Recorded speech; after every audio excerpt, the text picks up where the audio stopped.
لو أنزلنا هذا القرآن على جبل لرأيته خاشعا متصدعا من خشية الله وتلك الأمثال نضربها للناس لعلهم يتفكرون.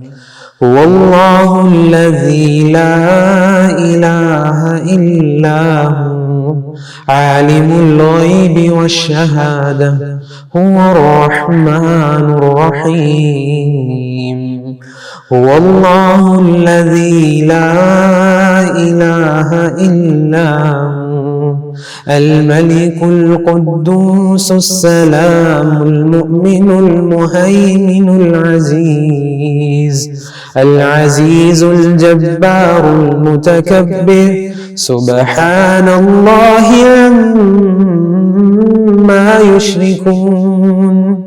هو الله الخالق البارئ المصور له الأسماء الحسنى يسبح له ما في السماوات والأرض وهو العزيز الحكيم.